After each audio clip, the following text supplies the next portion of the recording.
আমার নবীকে এত কষ্ট দিয়েছিল, কিতাব এসেছে পাথর এনে নবী পাকের কদম শরীফে মেরেছিল।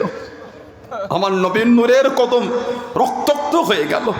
যেই কদম শরীফটা বেশি চোট হয়ে গিয়েছিল, ওই কদম শরীফটা একটু নবী পাক উঠিয়ে এনে পাশের কদম শরীফে ভর দিয়েছিলেন। পাশের কদমে নবী পাকের পাথর ছুঁড়ে ছুঁড়ে যখন রক্তাক্ত করে দিয়েছিল, এই ওপরে তুলা কদম শরীফ নাবি আবার ওইটা উঠিয়েছিলেন। নবী পাকের নূরের বাদান শরীফ রক্তাক্ত। আল্লাহ নবী রক্ত অবস্থায় একটা পাথরে আমার নবী একটু হেলান দিয়েছিলেন। আজও পর্যন্ত ১৫০০ বছর পর ওই পাথরটা রক্তে আজও লাল হয়ে আছে। যারা আল্লাহ হাজি বান্দা আছে বা উমরা করেছেন জিজ্ঞাসা করেন, সে তায়েফের পাহাড়ের ওপরে সেই বুড়ির বাড়ির পাশে মসজিদ, ওই পাথরটা আজও রক্তে লাল হয়ে আছে। আমার নবীর নূরের বাদান শরীফটা রক্তাক্ত হয়ে গেছিল। আম্মা জান হযরত আয়েশা সিদ্দিকা রাদিয়াল্লাহু সাইয়্যিদা তাহিরা তাইয়্যিবা মা রাদিয়াল্লাহু তাআলা আনহা, মাও আমার নবীকে এলে কবিতা বলতেন। বলুন না সুবহানাল্লাহ। নবী পাক ২ নম্বর জঙ্গে মুতা বা মাউতার দায়িত্ব দিয়েছেন হযরতে জাফর ইবনে আবি তালিব রাদিয়াল্লাহু তাআলা, নবী পাকের নিজের চাচাতো ভাই, শেরে খোদা হুজুরের ভাই ছিলেন রাদিয়াল্লাহু তাআলা। ৩ নম্বর হযরত আব্দুল্লাহ ইবনে রাওয়াহা রাদিয়াল্লাহু তাআলা, উনিও কবি। ৩০০০ সাহাবা নবী পাঠালেন জঙ্গে মুতায়। হেরাক্কেল বাদশাহ রোমকদের বিরুদ্ধে কিতাবে এসেছে, হেরাক্কেল বাদশার সৈন্য কম বেশি ছিল ২ লক্ষ। ১ লক্ষ নিজের ট্রেনিং প্রাপ্ত, আর ১ লক্ষ বিভিন্ন গোত্র থেকে এসে জড়ো হয়ে আর ১ লক্ষ, মোট ২ লক্ষ কাফের। এই ২ লক্ষর উল্টো দিকে আমার নবী পাঠিয়েছে মাত্র ৩০০০। নবী বলে দিলেন, এই ৩ জন যদি শহীদ হয়ে যায়, এই ৩ জন, এই ৩০০০-এর মধ্যে তোমরা যাকে ইচ্ছা সেনাপতি ঠিক করে নেবে। এই ৩ জন সেনাপতি ভেবে নিয়েছিলেন আমরা ওই যুদ্ধে শহীদ হয়ে যাব। ওই জন্য বিদায় নিবার সময় সেভাবেই বিদায় নিয়েছিলেন, হয়তো আর আমরা আসবো না। ৩০০০ ২ লক্ষর উল্টো দিকে জেনেও গেলেন আর ফিরবো না, পিছপা হলেন না, সামনের দিকেই চলে যাচ্ছে। এটাই তো সাহাবাদের ঈমান। বলুন না সুবহানাল্লাহ। নবী পাক যখন বলেছেন ৩০০০-এর মধ্যে যাকে ইচ্ছা ঠিক করে নেবে, তার মানে এই ৩ জন সেনাপতির দায়িত্বে যুদ্ধ শেষ হবে না। এটা নবী পাকের ইশারা যে ৩ জন চলে গেলে যাকে ইচ্ছা ঠিক করে না, মানে এটা ইশারা ৩ জন তোমরা শহীদ হয়ে যাচ্ছ, আর ফিরবে না। নবী পাক পাঠিয়ে দিলেন এই ৩০০০ সাহাবা। হেরাক্কেল বাদশাহ হেরাক্লিয়াস পরবর্তী সময় মুসলমান হয়েছিলেন। বলুন না সুবহানাল্লাহ। এটা কিতাব আছে, ফুতুহুশ শাম বলে একটা কিতাব আছে, তাফসিরে কবির আল্লামা ফখরুদ্দিন রাজি রাহমাতুল্লাহ আলাইহি উনি লিখেছেন, বিসমিল্লাহ তাফসিরের মধ্যে উনি এনেছেন এই হেরাক্কেল বাদশাহ উনি হযরত ওমর ফারুক রাদিয়াল্লাহু আনহু হুজুরের কাছে একটা চিঠি পাঠিয়েছিলেন। হুজুর, আমার মাথাতে বড্ড পেন হয়, যন্ত্রণা হয়। হুজুর এই চিঠিটা পেয়ে একটা টুপি পাঠিয়েছিলেন। টুপি কিতাব এসেছে, টুপিটা মাথায় দিলে মাথার যন্ত্রণাটা ভালো হয়ে যেত, আর যেই টুপিটা খুলে রাখতেন যন্ত্রণা আবার বেড়ে যেত। দেশের বাদশা তো মনের মধ্যে দাঁত কাটলো, টুপি তেমন আছে নাকি। টুপিটাকে খুলে, মাথা থেকে খুলে টুপিটাকে খুলে দেখছেন একটা কাগজ মোড়া, ওটাকে খুলে উনি দেখছেন লেখা আছে বিসমিল্লাহির রহমানির রহিম। বলুন না সুবহানাল্লাহ। ইদানিং আমাদের সমাজে কারা কারা সব ইউটিউবের ভিডিও ঘেটে ঘেটে, ইউটিউবের ভিডিও দেখে দেখে এরা এখন শিখে গিয়েছে কি তাবিজ পড়া শিরক। কথা বলছেন না কেন? বলে না তাবিজ শিরক, এগুলো চলবে না, এগুলো শিরক। তাহলে তাবিজ যদি কিছু লিখে যদি শরীরে রাখাটা শিরক হয়, তাহলে ওমর ফারুক রাদিয়াল্লাহু আনহু উনি টুপিতে বিসমিল্লাহ লিখে পাঠিয়েছেন, ওনার বিরুদ্ধে ফতোয়াটা কি দেবে? কথা ঠিক না ভুল বলছি? তাহলে ওনার বিরুদ্ধে কি দেবেন? ফুরফুরা শরীফের হুজুররা তাবিজ দিলে শিরক হয়, আর তোমার হুজুররা তাবিজের কিতাব লিখে দিল, তার বিরুদ্ধে ফতোয়া কই? তাবিজ তো খালি ফুরফুরা শরীফের হুজুররা দেয় না, মিথ্যা কথা। ওটা তো তোমাদের হুজুরাও তো দেয়, শুধু দেয় না কিতাব লিখেছেন। কথা ঠিক না ভুল বলছি? ও নিজের বেলা যায়, অন্য বেলা হারাম। এটা হলো 2 প্রকার, একটা হলো তাওয়িজ আর একটা হলো তামিমা। তামিমাটা হলো শিরক। হাদিস শরীফে এসেছে মান আল্লাকা তামিমা ফাকাদ আশরাক, মান আল্লাকা তামিমা, যে তামিমা লটকালো, যে তামিমা ঝোলালো, ফাকাত আশরাক, সে শিরক করলো। তামিমা কি? তামিমা বলা হয়েছে হাত, পাথর, নুড়ি, লোহা, শিং, এগুলোকে বরকত মনে করে শরীরে ঝোলানো, এটা হলো তামিমা। শরীয়তে ইসলামের তামিমাটা হলো শিরক। আওয়াজা ইউআউযু থেকে তাবিজ, বাবে তাফঈল, কালামুল্লাহ শরীফের কিছু লিখা বা হাদিস শরীফে বর্ণিত দোয়া লিখা বা শিরকি কালাম না, এমন কিছু লিখা শরীরের মধ্যে লটকে আল্লাহর কাছে পানাহ চাওয়া, এটা হলো তাবিজ। কার কাছে পানাহ চাওয়া? আল্লাহর কাছে। তাবিজ এই নিয়তে ঝোলালে হবে না, তাবিজ আমাকে ভালো করবে। নিয়ত হবে এটা, আল্লাহ রাসূল আপনি আমাকে শেফা ইনায়াত করেন, এটা শিরক না। তবে ওই লিখার মধ্যে কোনো শিরকি কালাম না থাকে। কথা কিছু বুঝছেন না, বোঝেন না? ওই লিখার মধ্যে কোনো শিরকি কালাম না থাকে। শিরকি কালাম থাকলে হবে না, শিরকি কালাম হলে ওটা চলবে না। তবে তাবিজ এটা জায়েজ, তাবিজ এটা জায়েজ। হাদিস শরীফের কিতাব সুনান আবু দাউদ শরীফে 3893 নম্বর হাদিস এসেছে। আবু দাউদ শরীফে আন উমর ইবনে সাইব রাদিয়াল্লাহু তাআলা আন আবিহি আন জাদ্দিহি, উনি ওনার আব্বা, উনি ওনার দাদু থেকে বর্ণনা করেন, আন্না রাসূলুল্লাহ সাল্লাল্লাহু আলাইহি ওয়াসাল্লাম কানা ইয়াল্লিমুহুম মিনাল ফাজাই কালিমাতি, আল্লাহর নবী বিপদ আপদ মুসিবত থেকে হেফাজত পানাহ চাওয়ার জন্য একটা দোয়া নবী পাক শেখাতেন। দোয়াটা কি? আউযু বিকালিমাতিল্লাহি তাম্মাতি মিন গাদাবি ওয়া শাররি ইবাদি ওয়া মিন হামাজাতি শায়াতিন ওয়া আন ইয়াদুরুনি, এই দোয়াটা নবী শেখাতেন। ওয়াকান আব্দুল্লাহ ইবনে উমর রাদিয়াল্লাহু তাআলা, তিনি বলেন ইয়াল্লিমুহুন্না মান আকালা মিন বানিহি ওয়া মান লাম ইয়াকিল কাতাবাহু ফাআলাকাহু আলাইহি, উনি বলেন এই দোয়াটা আমি আমার আওলাদদের পড়াতাম, মুখস্থ করাতাম। যারা পারতো না তাদের গায়ে এটা তাদের লিখে তাদের গলায় এটা লটকে দিতাম।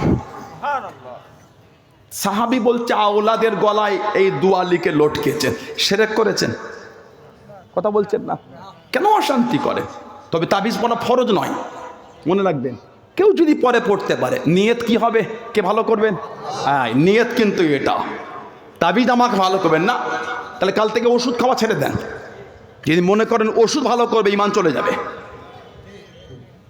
যদি ওষুধই ভালো করতো, 15 দিন পরে গেলেন, ডক্টর সাহেব কাজ হচ্ছে না, ও দেখি, ও আচ্ছা আপনি এই ওষুধটা আমি চেঞ্জ করে দিলাম, আপনি এই দুটো কিনে নেবেন। কথা বলে না? তার মানে ওষুধ না, ওষুধটা হলো ওসিলা। শেফা করবেন কে? আল্লাহ। আল্লাহ এর ওসিলা, আল্লাহ আপনি আমাকে ভালো করুন। এটা হলো আমাদের ইমানদারের ইমান। এটা বলুন সুবহানাল্লাহ, বলেন আলহামদুলিল্লাহ। এগুলি না আমাদের সমাজে ঝগড়া হয়। কোরআন শরীফ 12 পারা 13 পারা সূরা ইউসুফ 93 নম্বর আয়াতের তাফসীর, তাফসীরে বাগাবী, কোরআন শরীফ 12 পারা 13 পারা সূরা ইউসুফে 93 নম্বর আয়াতের তাফসীর, তাফসীরে বাগাবী রাখলেন ইযহাবু বিকামিসি হাযা ফাআলকুহু আলা ওয়াজি আবি আতবাসিহ। এই আয়াতের তাফসীর, তাফসীরে বাগাবী খোলেন, আপনি দেখতে পাবেন নবী ইউসুফ আলাইহিস সালামের গলায় একটা তাওয়িজ ছিল। তাওয়িজ, একটা তাওয়িজ ইউসুফ আলাইহিস সালাম জানাকে কুয়ার মধ্যে ফেলে দেওয়া হয়েছিল। কেমন করে ফেলেছিল? উরিয়ানান মানে উলঙ্গ করে। বলুন নাউযুবিল্লাহ। এটা বিরাট লম্বা ইতিহাস। হযরত নবী ইব্রাহিম আলাইহিস সালাম তাকে নমরুদের আগুনে ফেলা হয়েছিল। কেমন করে জানেন? উলঙ্গ অবস্থা। আহা, হুজুরকে উলঙ্গ অবস্থায় নমরুদের আগুনে ফেলা হলো। তাফসীরে বাগাবীতে হযরত মুজাহিদ থেকে এসেছে, হযরতে আমার জিবরিল আন্না ইরসিলা ইলাইহি বিকামিস ওয়া কানা যালিকাল কামিসু কামিস ইব্রাহিম আলাইহিস সালাম ওয়া যালিকা আন্নাহু যুররিয়া মিন সিআবিহি ওয়া উলকিয়া ফিন নারি উরিয়ানান, ওনাকে আগুনে উলঙ্গ করে ফেলেছিল। আল্লাহ পাক জিবরাইল আলাইহিস সালামকে বলেছে ফাতাহু জিবরিল বিকামিসি মিন হারিরিল জান্নাত। আল্লাহ পাক জিবরাইল আলাইহিস সালামকে বললেন জান্নাত থেকে রেশমি কাপড়ের জুব্বা নিয়ে ইব্রাহিম আলাইহিস সালামকে নমরুদের আগুনের মধ্যে পরিয়ে দিয়েছিল। জোরে বলো, আরেকটা জোরে বলা যাবে না? ইব্রাহিম আমার খলিল ইব্রাহিমকে নমরুদ আগুনে উলঙ্গ করে ফেলেছে। জিবরাইল আমি আল্লাহ আমার জান্নাত থেকে মিন হারিরিল জান্নাত, আমার জান্নাত থেকে রেশমি কাপড়ের জুব্বা নিয়ে আমার খলিলকে তুমি গিয়ে পরিয়ে দাও। জোরে বলো সুবহানাল্লাহ। আল্লাহ জিন্দাবাদ, বলুন আলহামদুলিল্লাহ। এই জুব্বাটা ওনাকে পরিয়ে দিল, ওই জুব্বাটা ওনার কাছে রয়ে গিয়েছিল। কিতাবে এসেছে, আপনি তাফসিরে বাগাবিতে পাবেন, সূরা ইউসুফের 93 নম্বর তাফসির ঘেটে দেখবেন, এই জুব্বাটা ওনার কাছে রয়ে গেল। কিতাবে এসেছে ফালাম্মা মাতা, যখন ইব্রাহিম আলাইহিস সালাম ওফাত পেয়ে গেলেন। আপনাদের অসুবিধা হয়, বিরক্ত লাগে আপনাদের? যখন ইব্রাহিম আলাইহিস সালাম ওফাত পেয়ে গেলেন, ইন্তেকাল ওফাত পেয়ে গেলেন, ওয়ারিসাও ইসহাক, তার ওয়ারিস হিসাবে ইসহাক আলাইহিস সালামের কাছে জুব্বাটা রয়ে গেল। কিতাবে এসেছে ফালাম্মা মাতা, যখন ইসহাক আলাইহিস সালাম ওফাত পেয়ে গেলেন, ওয়ারিসাও ইয়াকুব, ওই জুব্বাটা ইয়াকুব আলাইহিস সালামের কাছে রয়ে গেল। কিতাবে এসেছে ইয়াকুব আলাইহিস সালাম ইউসুফ আলাইহিস সালামের বিষয়টা ভয় করতেন, যে আমার ছেলের কেউ ক্ষতি করে দেবে নাকি, এটা ভয় রাখতেন। এটাও বর্ণনা হয়েছে, ফালাম্মা সাব্বা ইউসুফ জাআল ইয়াকুব যালিকা তামিসা ফিল কাসাবাত ফাসাদ্দারা আসাহা ওয়া আল্লাকাহা ফি উনুকিহি লিমা কানা ইয়াখাফু আলাইহি মিনাল আইনি, কেননা উনি উনার চোখে ইউসুফ নবীর বিষয়ে ভয় করতেন যে আমার ছেলেকে ক্ষতি করবে। এই নিয়েতে জুব্বাটা ওনার গলায় ঝুলিয়ে দিয়েছিলেন, এই তাবিজ বানিয়ে। কোথাকারের জুব্বা? কোথাকারের জুব্বা? জান্নাতের জুব্বা ওনার গলায় ইয়াকুব আলাইহিস সালাম তাবিজ করে লটকে দিয়েছিলেন, এটা ওনার গলায় ছিল। কিতাবে এসেছে হযরতে ইউসুফ আলাইহিস সালামকে যখন কুয়ার মধ্যে ফালাম্মা উলকিয়া ফিল বিইরি উরিয়ান, বিইরুন মানে কুয়া, যখন ওনাকে কুয়ার মধ্যে উরিয়ান উলঙ্গ করে ফেলে দিল, কাকে? হযরতে নবী ইউসুফ আলাইহিস সালামকে যখন কুয়ার মধ্যে উলঙ্গ করে ফেলে দিল, জাআহু জিবরিল আলাইহিস সালাম ওয়া আলা ইউসুফ যালিকা তাবিজ, এই যালিকা তাবিজ ফাখরাজা কামিসা মিনহু ওয়া আলবাসাহু আইয়াহু, এই ওনার কাছে এসে জিবরাইল আলাইহিস সালাম ওই তাবিজটা খুলে ওই জুব্বাটা ইউসুফ আলাইহিস সালামকে কুয়ার মধ্যে পরিয়ে দিয়েছিলেন। যখন ইউসুফ আলাইহিস সালামের ভাইয়েরা, সেই যখন ইউসুফ নবী মিশরে বাদশাহ হয়ে গেলেন, যখন ওনার কাছে গিয়ে সাহায্য নিলেন, যেমন নবীর বেটা যখন শুনলেন আব্বা চোখে দেখতে পায় না, ওই জুব্বাটা উনি দিয়ে দিয়েছিলেন। ওই জুব্বাটা দিয়ে বলেছিলেন এটা আব্বার চোখে লাগাবে। ওই জুব্বাটা এনে জয় ইয়াকুব আলাইহিস সালামের চোখে লাগিয়েছিল, আল্লাহ পাক হুজুরের চোখ দুটি ভালো করে দিয়েছে। কোন জুব্বা? সেই জান্নাতের। ওই জুব্বাটাকে ইয়াকুব আলাইহিস সালাম ইউসুফ আলাইহিস সালামের গলায় তাবিজ করে লটকে রেখেছিলেন। সুবহানাল্লাহ বলবেন না? নবী পাক এই তিনজনকে সেনাপতি করে পাঠিয়ে দিলেন, 3000 সাহাবা। আল্লাহ নবী নববী শরীফে ওয়াজ করেন, ও যুবকেরা, ও আমার মুরব্বী বাপদাদারা, মায়েরা, বোনেরা, মগিয়াম, আল্লাহ নবী ওয়াজটা বন্ধ করে দিয়েন। আল্লাহ নবীর নূরের চক্ষু দেখেন টপ টপ করে পানিটা গড়িয়ে গড়িয়ে চলে যায়। আল্লাহ নবী কানে, আল্লাহ নবী জানিয়ে দিয়েন, আল্লাহ নবী শুনিয়ে দিয়েন সাল্লাল্লাহু আলাইহি ওয়াসাল্লাম, ও নামাসাম, আমি নবী আমার সাইদ ইবনে কানেসা রাদিয়াল্লাহু তাআলা আনহু তাকে শহীদ করে দিল, তাকে শহীদ করে দিল। যুদ্ধে ঝান্ডা কালাম আমার চাচাতো ভাই, আমার চাচাতো ভাই হযরত জাফর ইবনে আবি তালিব রাদিয়াল্লাহু তাআলা আনহু যুদ্ধে ঝান্ডা কারা চলে, যুদ্ধখানা চালিয়ে যায়, যুদ্ধখানা করে যায়। ও যুবকেরা, আল্লাহ নবী চোখ বড় বানিয়ে কেঁদে কেঁদে জানিয়ে দিয়েন, আল্লাহ নবী শুনিয়ে দিয়েন, ও নামাসাম, আমি নবী আমার চাচাতো ভাই হযরত জাফর ইবনে আবি তালিব রাদিয়াল্লাহু তাআলা আনহু ডান হাত খানা কেটে দিল, তাকে দমাতে পারলো না, তাকে আটকাতে পারলো না, তাকে বাধা দিতে পারলো না। আল্লাহ দিনের জন্য যুদ্ধে ঝান্ডা কালাম বাম হাতে করে চলে যুদ্ধখানা চালিয়ে যায়, যুদ্ধের নেতৃত্ব দিয়ে যায়।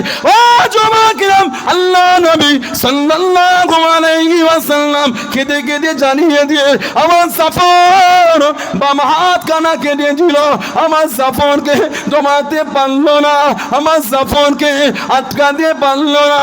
আল্লাহ দিনের জন্য যুদ্ধে ঝান্ডা কালাম দাঁতে করে কামড়ে ধরে মুখটাকে উঁচু করে রেখেছে বাবা, মুখটাকে তুলে রেখেছে বাবা। আল্লাহ দিনের জন্য যুদ্ধখানা চালিয়ে যায়। আল্লাহ নবী চোখ ভরা পানিলে কেঁদে কেঁদে জানিয়ে দিয়ে আমার জাফরকে শহীদ করে দিল, আমার জাফরকে শহীদ করে দিল। ও যুবকেরা, আল্লাহ নবী জানিয়ে দিলেন আমার জাফরের শরীর থেকে মাথাটা আলাদা হয়ে গেল। আল্লাহ রাব্বুল আলামিন এত খুশি হয়ে গিয়েছে, এতটা রাজি হয়ে গিয়েছে আমার আল্লাহ আমার জাফরের জন্য। আল্লাহ পাকিয়ে জান্নাতে দুটো ডানা দিয়েছে বাবা, দুটো ডানা মিলিয়েছে বাবা। আমার জাফর রাদিয়াল্লাহু তাআলা আনহু আল্লাহ পাকিয়ে জান্নাতে দুটো ডানা দিয়ে যেখানে খুশি উড়ে উড়ে ঘুরে ঘুরে বেড়াবে।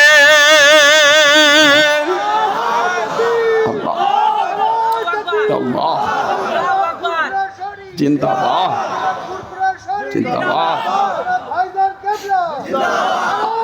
আল্লাহ ডান হাত কেটে দিয়েছে, দমাতে পারে না। আমাদের একটা পিঁপড়া কামড়ালে আমরা দমে যাই, সারাদিন ওটা নিয়েই ব্যস্ত। আল্লাহ আল্লাহ রসুলের ভালোবাসা, ডান হাত চলে গেছে, যুদ্ধের ঝান্ডা বাম হাতে করে যুদ্ধ করছে। আহা, বাম হাতও কেটেছে, কিতাবের দাঁতে করে কামড়ে কোনো বর্ণ নাই। এই দাঁড়িয়ে থুতনির কাছে যুদ্ধের ঝান্ডাটা চেপে মুখটাকে ঘুরিয়ে ঝান্ডা উঁচু করে যুদ্ধ করে গেছেন। বলুন না সুবহানাল্লাহ। হুজুর শহীদ হয়ে গেলেন, ইন্না লিল্লাহি ওয়া ইন্না ইলাইহি রাজিউন। হুজুরের ওই যেখানে রক্ত পড়েছিল জমির ওখান থেকে মুশক আম্বারে খুশবু বার হয়েছিল। বললেন আলহামদুলিল্লাহ। হুজুরের জর্ডানের আম্মান হুজুরকে দাফন করা মদফুন হয়ে আছে। আজও হুজুরের রওদার কাছে গিয়ে চারটে খুঁটির মধ্যে একটা খুঁটিতে আজও নাক দিয়ে শুকলে আজও মুশক আম্বারে খুশবু আজও পাওয়া যায়। বললেন না সুবহানাল্লাহ। গত কয়েক মাস আগে আমাদের পীর ও মুর্শিদ হযরত পীর আল্লামা সাইফুদ্দিন সিদ্দিকী হুজুর রাহমাতুল্লাহ আলাইহি নওয়ারাল্লাহ মারকাদাহু, আল্লাহ হুজুরের কবরটাকে আল্লাহ নূর করে দেন। বলুন আমিন। ঠনঠনিয়া দরবার শরীফে হুজুর আসতেন, কথা ঠিক না ভুল বলছে? আমাদের পীর ও মুর্শিদ পীর আল্লামা সাইফুদ্দিন সিদ্দিকী হুজুর রাহমাতুল্লাহ আলাইহি হুজুরকে দাফনের পরে বেশ কয়েক বছর পরে হুজুরের কবরের কিছুটা অংশ ধসে গেছিল। আল্লাহ পাকের হুকুম, ওইখান থেকে বিভিন্ন খুশবু পাওয়া যাচ্ছিল। বললেন আলহামদুলিল্লাহ। এগুলি খেলে মানুষ মজাক করে, মানুষ এগুলি মজাক করে নিয়েছে। আস্তাগফিরুল্লাহ। তোমরা কি আল্লাহ পাকের ওপর এই ঈমান রাখো না? ইন্নাল্লাহ আলা কুল্লি শাইইন কাদির। আমার আল্লাহ পাক সমস্ত ক্ষমতার মালিক, তিনি পারেন না, তিনি পারেন না, ইনকার করছো কেন? আপনি জানেন হযরত ইমাম বুখারী হুজুর রাহমাতুল্লাহ আলাইহি কবর থেকে মুশক আম্বারের খুশবু পাওয়া গেছিল। যদি বলবেন না সুবহানাল্লাহ। বিরোধী করছেন আপনি, বিরোধী করেন আপনি কেন?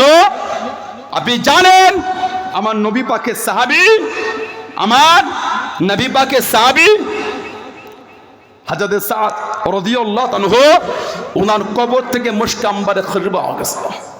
যদি বলবেন না সুবহানাল্লাহ। হুজুরের কবর থেকে মুশক আম্বারের খুশবু। হযরত সাদ বিন মুআয রাদিয়াল্লাহু তাআলা হুজুরের কবরটা করা হয়েছে মদিনা শরীফ জান্নাতুল বাকির মধ্যে। হযরত আবু সাঈদ খুদরি রাদিয়াল্লাহু তাআলা ওনার থেকে বর্ণনা হয়েছে, এটা কিতাব আত-তাবকাতুল কুবরা লিল মুহাম্মদ বিন সাদ, সেই কিতাব এসেছে। হযরত আবু সাঈদ খুদরি রাদিয়াল্লাহু তাআলা বলেন যে ওনার কবর খোঁড়ার মধ্যে আমি একজন ছিলাম। আনা মিম্মা হাফারা লি সাদিন কাবরা বিল বাকি ওয়া কানা ইয়াফুহু আলাইনা মিশকুন।